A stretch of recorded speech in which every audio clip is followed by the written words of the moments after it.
Hoy en Conciencia hablaremos sobre silencios y palabras.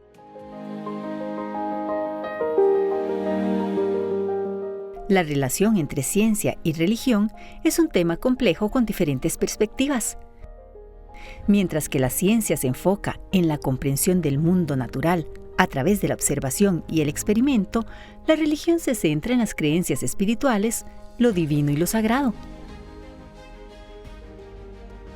Tal parece que ambos enfoques se niegan y oponen entre sí, pero la historia nos ha demostrado que esta relación no siempre es tan contradictoria. Hoy queremos presentar la perspectiva de 92 científicos frente a la hipótesis de Dios. Y para conversar sobre este tema, nos acompañan el doctor Luis Fernando Aragón Vargas, docente e investigador de la Escuela de Educación Física y Deportes de la Universidad de Costa Rica, y Priscila Portugués Molina, investigadora en la Escuela de Educación Física y Deportes de la Universidad de Costa Rica. Priscila y Luis Fernando, bienvenidos a Conciencia. Agradecemos mucho que hayan hecho un espacio en la agenda de ustedes para compartir este novedoso tema que ahorita lo vamos a introducir. Muchísimas gracias por estar con nosotros. Muchas gracias por la invitación. Gracias, un gusto estar aquí. Vamos a hablar de un libro que ustedes recién publicaron, Silencios y Palabras, 92 científicos frente a la hipótesis de Dios.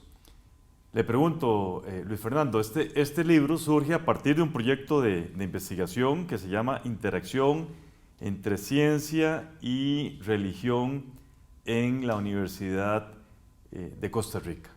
Históricamente el tema de la ciencia y la religión, se lo digo con conocimiento causa porque es uno de los problemas de todos los días en la Escuela de Biología y en muchas otras unidades académicas, ha sido tema de controversia.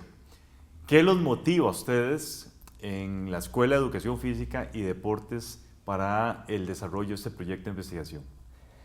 El interés principal fue porque nosotros, como científicos, nos cuestionamos si ese aparente conflicto que la gente percibe entre ciencia y religión, entre ciencia y fe, tiene verdaderamente un sustento sólido o es una percepción general. Nosotros quisimos, en la Universidad de Costa Rica específicamente, no hay un departamento de religión. La naturaleza misma de la universidad es diferente, es religiosa, pero eso ha ocasionado que el tema de la religión, de la fe, quede como aparte, como oculto. Y nos pareció que era muy necesario explorar, entender cuáles son las posiciones de las personas, porque todos tenemos posiciones religiosas, ya sea que creemos en el Dios del cristianismo, o que creemos en un ser superior, o que estamos convencidos de que Dios no existe, pero todos tenemos posiciones religiosas. Entonces queríamos entender cómo maneja la población universitaria, tanto estudiantes como docentes, este tema de la relación entre su fe y su práctica o su quehacer científico. Hablemos un poquito de la metodología que ustedes siguieron en este proyecto de investigación, a ver si nos comenta. En el proyecto lo que hicimos fue una encuesta, varias encuestas de hecho, pero entrevistamos a 364 estudiantes de primer ingreso a la universidad acerca de una serie de temas relacionados con su fe, con el papel. En forma presencial, la encuesta. Fuimos presencialmente a las aulas, pero también lo podían llenar electrónicamente en sus dispositivos celulares. Esa fue la primera ronda. Y luego, al final del año, contactamos a todos los que habían hecho la primera encuesta para invitarlos a hacer la misma encuesta, pero después de un año de estar en la universidad, para ver en qué medida su experiencia universitaria incidía en sus creencias religiosas y en sus posiciones sobre diferentes temas de ética científica y otras cosas. Comparta con nosotros algunos resultados. Nos sorprendió bastante que el porcentaje de creyentes al inicio del curso era más alto de lo que nos habíamos imaginado. Un 76% de los estudiantes se manifestaron creyentes en Dios. Sin embargo, en la primera encuesta. En la primera encuesta. Al final disminuyó, no muchísimo, pero sí disminuyó a un 72%, mientras que las personas no creyentes aumentaron un 4% al final del semestre. Qué interesante. Hablando propiamente del libro, en ese contexto, ¿cómo surge este libro? Esa parte histórica a mí siempre me interesa muchísimo. Bueno, por el mismo proyecto de investigación y otras tareas que hemos hecho de la red Redicire, nosotros vimos, yo he estado leyendo mucho sobre estos temas.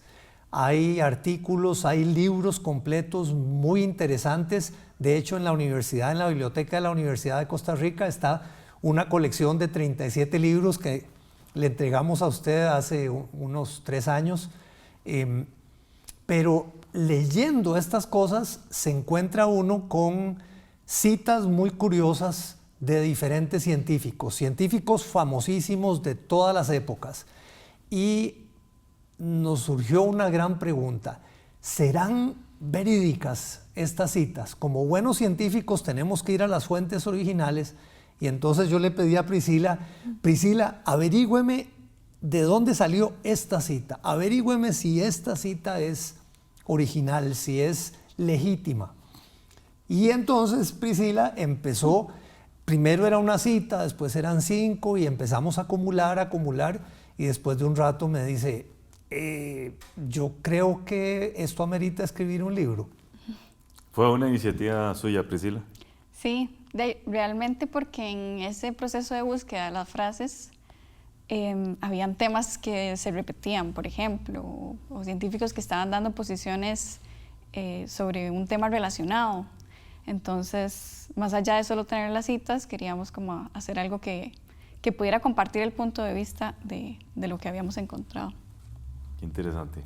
Vamos a hacer una primera pausa, ya regresamos. Estamos conversando con Luis Fernando Aragón y Priscila Portugués, ambos de la Escuela de Educación Física y Deporte de la Universidad de Costa Rica. Ya regresamos.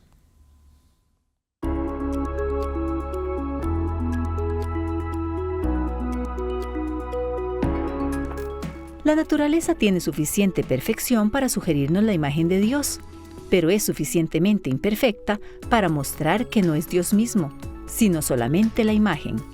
Pascal, 1948.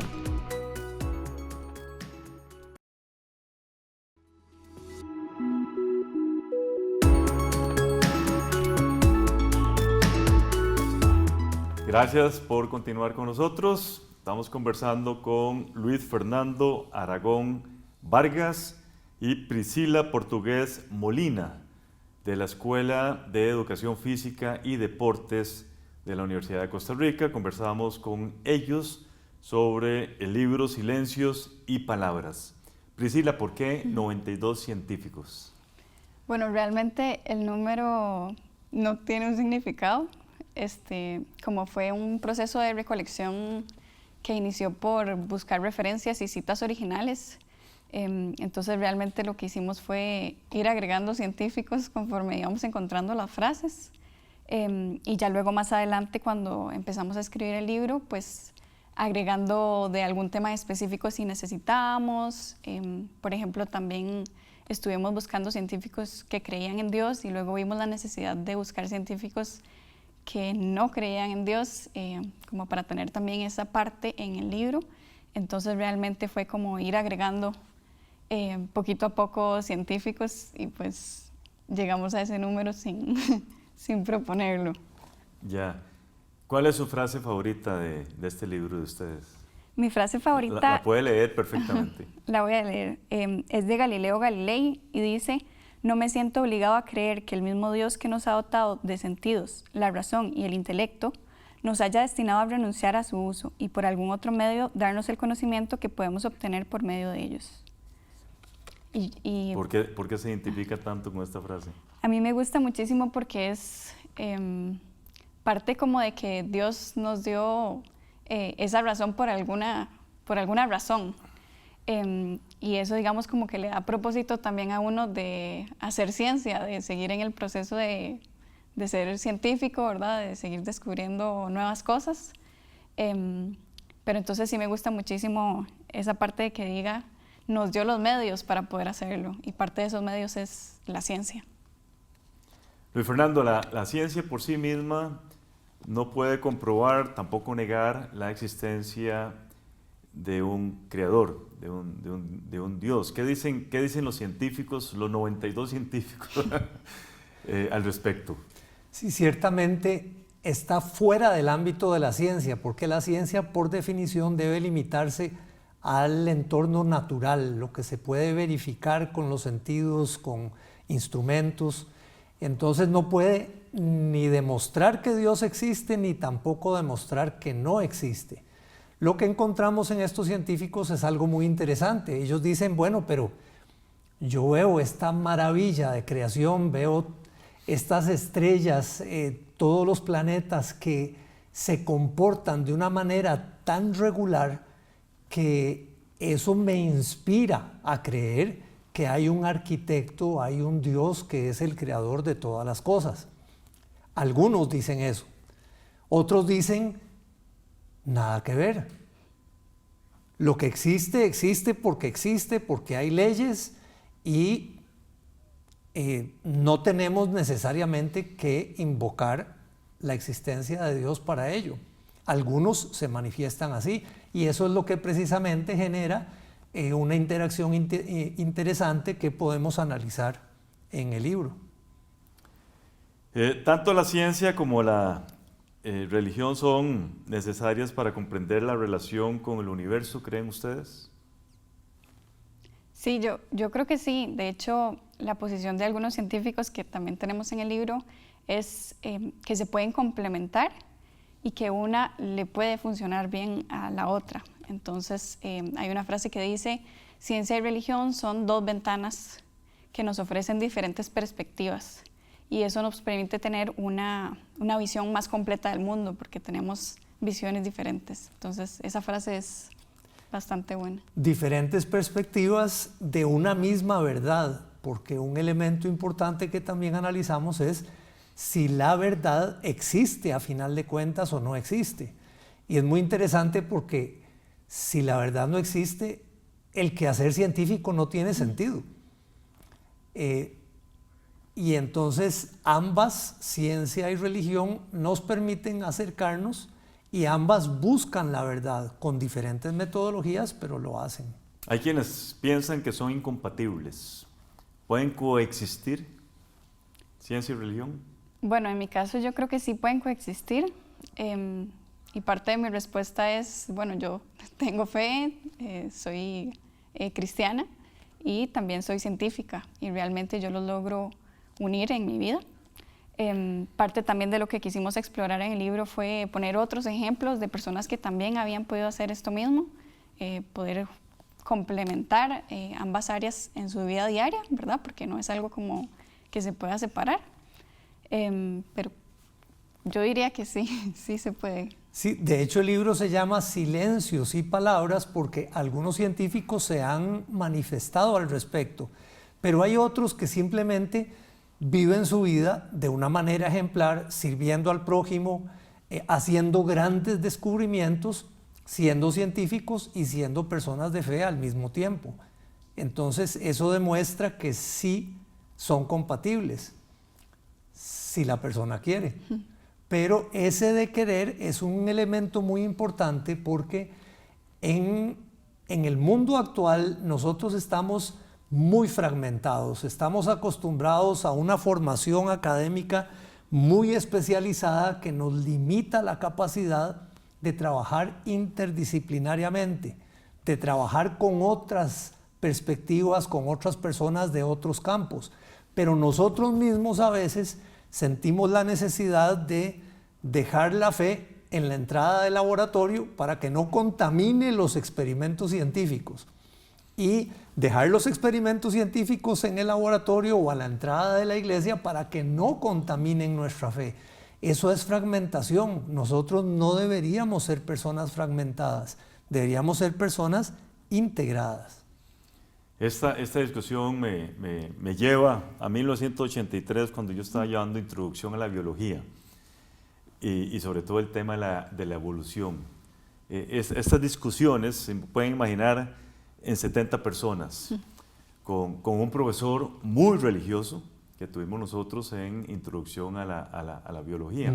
Entonces, la pregunta que quiero dejar planteada acá para que la desarrollemos en el siguiente segmento es que si casualmente la evolución es una amenaza para la religión, ¿verdad?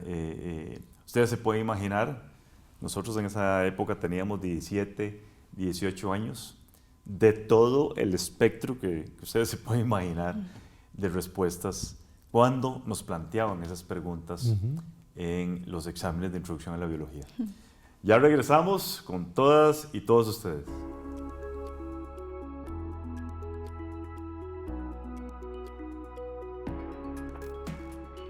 No hay leyes sin un legislador. Hermans, 1983.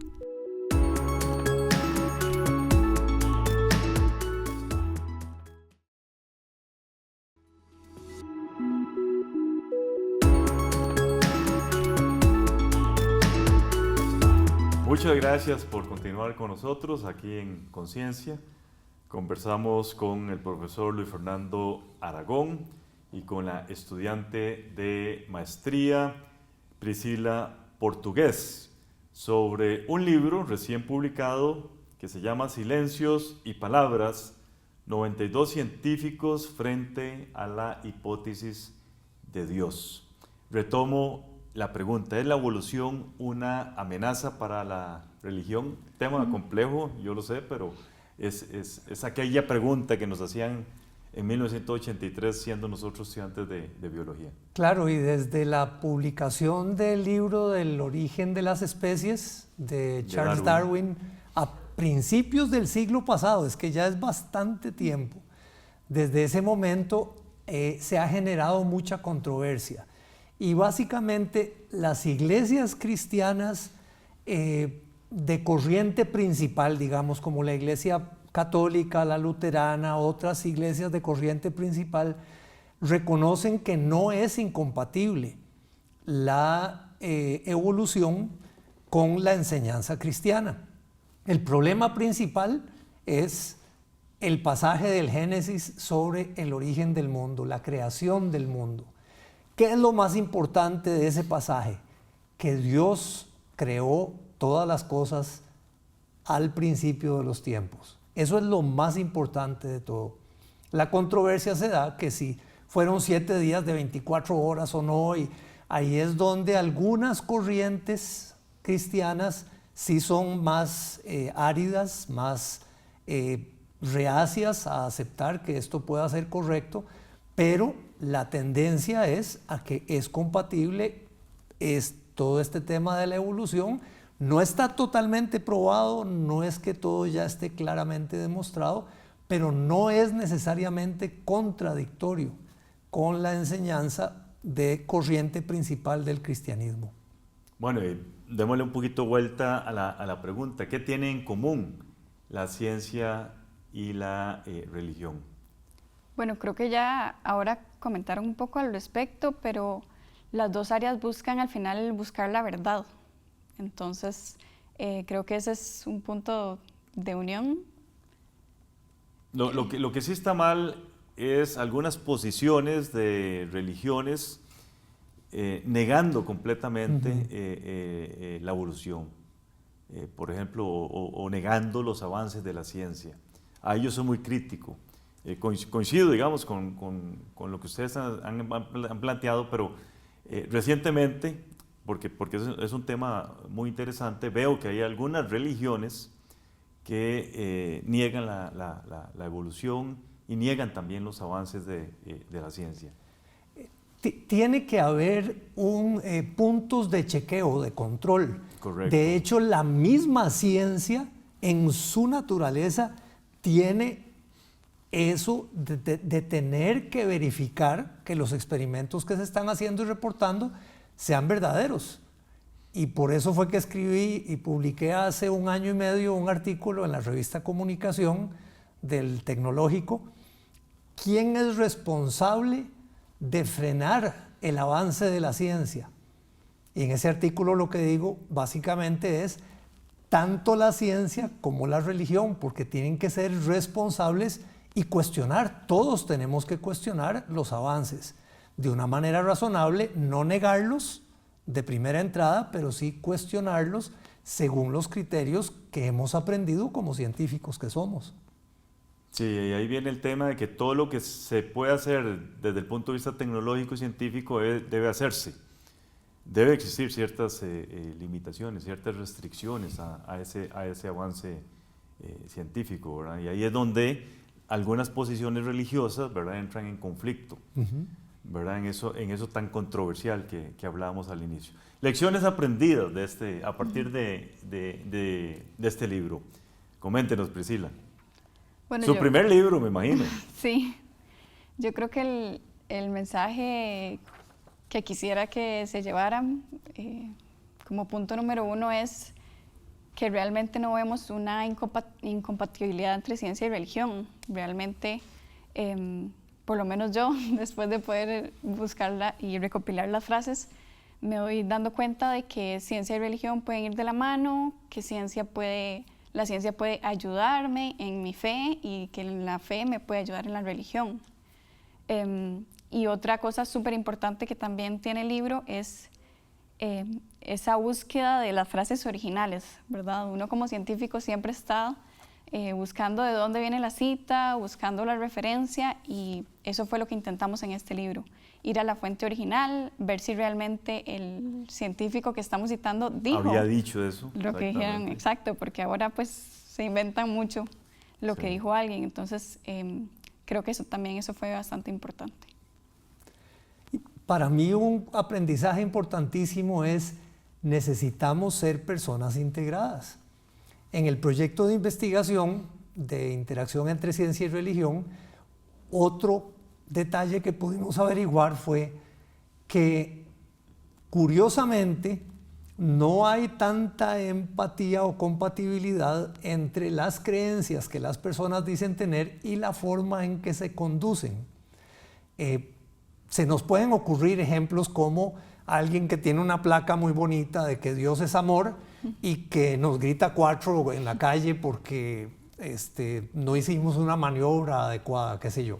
Claro. Pero en el estudio específicamente preguntamos, ¿usted estaría dispuesto a recurrir a medios ilícitos como copiar o plagiar o qué sé yo para mejorar su nota en un curso especialmente difícil? Y lo interesante fue que entre las personas creyentes, solamente 34,3% dijeron no lo haría de ninguna manera. El resto sí. El resto dudaría por lo menos o tal vez pensaría hacerlo. Mientras que entre las personas agnósticas y ateas, 48,2% dijeron no lo haría de ninguna manera. Y entonces uno dice, un momentito, pero ¿cómo es esto? Es decir, no hay coherencia, sí. Hay fragmentación.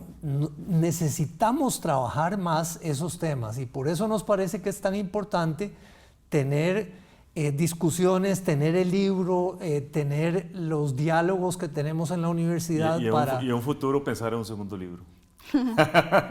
Bueno, eso será una tarea que le va a tocar a Priscila. Se nos fue el tiempo. Muchísimas gracias, Priscila, Luis Fernando, y éxitos en sus investigaciones. Muchas gracias. Muchas gracias. Gracias a todas y todos ustedes. Continúen con la programación de Canal 15 UCR, no sin antes ver nuestra sección Conceptos. Gracias por acompañarnos a otro segmento de Conceptos. Soy Catalina Lao y como en cada programa de conciencia, les vengo a definir algunas de las palabras que se usaron. Hoy, por ejemplo, se dijo esto. De corriente principal, digamos, como la Iglesia Católica, la Luterana, otras iglesias de corriente principal. Se llama luterano a la persona que profesa la doctrina protestante de Martín Lutero. un reformador alemán del siglo XVI. Como señala el investigador, pese a las diferencias que existen entre las doctrinas de cada corriente religiosa, todas coinciden en que existe una relación entre evolución y cristianismo. Los principales puntos de conflicto radican en los temas secundarios, ya que todos concuerdan en la existencia de Dios como creador universal. Pero también definiré la palabra que se usó aquí. Mientras que entre las personas agnósticas y ateas, 48,2%. Agnóstica es la persona que declara ser incapaz de decidir racionalmente si Dios existe o no, o que prefiere no intentar hacerlo. Este concepto se utiliza cuando el investigador nos habla acerca de los principios morales y la forma de actuar de las personas participantes en la investigación. Como señala, es interesante ver la fragmentación y la falta de coherencia entre las personas creyentes y las no creyentes. Esto fue Conceptos. Los espero en el próximo programa de Conciencia para seguir definiendo más palabras. No olviden visitar nuestros sitios de YouTube y Facebook. Hasta la próxima.